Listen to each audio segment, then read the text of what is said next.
Quelles sont les causes du diabète de type 2? Alors, la cause du diabète de type 2 essentielle, c'est comme je vous l'ai dit, l'obésité. Mais la plupart des gens qui ont un diabète de type 2 ont aussi un côté familial. C'est-à-dire que quand on reçoit quelqu'un qui a un diabète, la plupart du temps, les parents, les grands-parents ont aussi un diabète. Donc, dans le diabète de type 2, le côté familial, qui n'est pas exactement ce qu'on appelle génétique, mais familial, est très important dans la cause du diabète de type 2.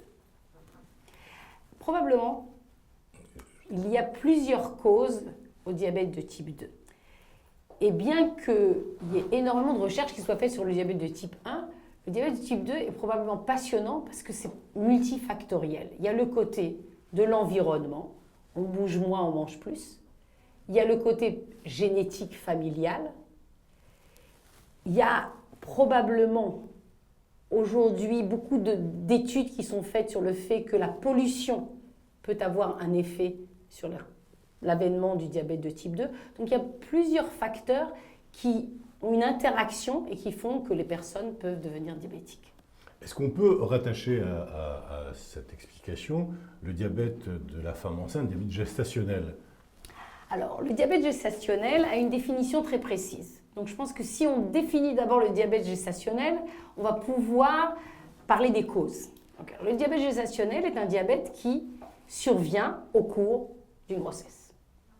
Mais la deuxième chose, c'est que ce diabète disparaît au moment de l'accouchement. C'est ce qu'on appelle le diabète gestationnel. Quand on parle de ce diabète, qui arrive en général au deuxième trimestre de la grossesse, les causes sont semblables aux causes du diabète de type 2. Probablement pendant la grossesse, il y a une prise de poids, ce qui est vrai, mais il y a aussi beaucoup plus d'hormones qui en fait empêchent une bonne utilisation de l'insuline.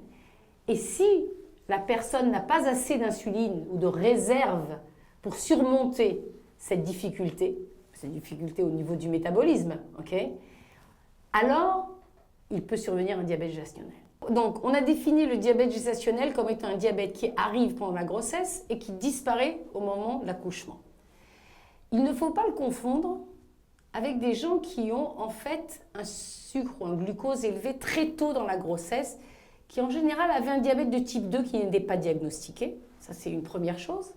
Et la deuxième chose, c'est que parfois, comme les femmes qui sont enceintes sont parfois de jeunes femmes, on peut avoir un diabète de type 1, ce qui n'est pas le sujet d'aujourd'hui, et qui peut survenir au moment de la grossesse, mais qui n'est pas le même diabète que... En fait, c'est la grossesse qui serait le déclencheur de ce diabète. Ouais, alors le diabète gestationnel, effectivement, la grossesse est en fait un stress pour l'organe qui fabrique l'insuline, qui est le pancréas.